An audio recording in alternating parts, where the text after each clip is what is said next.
ان دنوں خریف کی فصلوں کی کٹائی اور ربی کی فصلوں کی بوائی کا وقت ہے۔ ایسے میں ملک بھر کے کسان سراپا احتجاج ہیں۔ کیا بچے، کیا بزرگ، کیا مرد، کیا عورتیں، سبھی اپنے حقوق کی بازیابی کے لیے سڑکوں پر نکل آئے ہیں۔ سردی کے اس موسم میں ملک کی مختلف ریاستوں میں کسانوں نے اپنے مطالبات کے ساتھ ایک بار پھر صدائے احتجاج بلند کی ہے۔ ان کے حوصلوں اور مظاہروں کے آگے مرکز کی مودی حکومت بیک فٹ پر ہے۔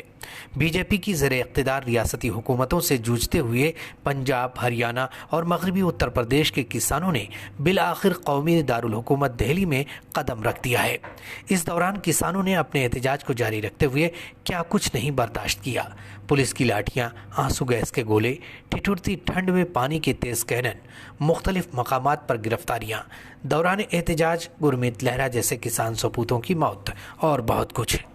احتجاجی کسان پولیس اور مقامی انتظامیہ کے ذریعے توڑی گئی سڑکوں کو پاٹ کر اور بند کیے گئے راستوں کو کھول کر قومی راجدھانی علاقے میں داخل ہو گئے ہیں، لیکن انہیں براڑی میں نرنکاری گراؤنڈ سے آگے بڑھنے کی اجازت نہیں ہے۔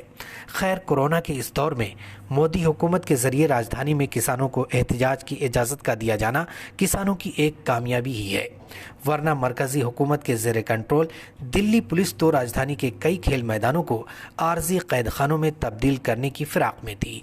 ویسے اس معاملے میں بھی شاید حکومت نے اپنی سابقہ روایات کو برقرار رکھتے ہوئے کسانوں کی بات نہیں سننے کا من بنا رکھا ہے، کیونکہ احتجاجی کسانوں کے سلسلے میں وزیر اعظم یہاں تک کہہ چکے ہیں کہ انہیں گمراہ کیا جا رہا ہے۔ سوشل میڈیا پر ان کسانوں کو ملک دشمن اور نہ جانے کیا کیا باتیں کہی جا رہی ہیں۔ اس سے پہلے سال 2017 میں قومی راجدھانی میں چنئی کے کسانوں کا احتجاج کون بھول سکتا ہے۔ بیچاروں نے کیا کچھ نہیں کیا، اپنے کپڑے اتارے، چوہے کھائے، اپنا پیشاب تک پیا اور یہاں تک کہ علامتی طور پر اپنا انتم سنسکار بھی کر ڈالا، لیکن مودی حکومت کے کان پر جوں نہ رینگی، اور نہ ہی سپریم کورٹ نے نہ ہی میڈیا نے کوئی خاص توجہ دی۔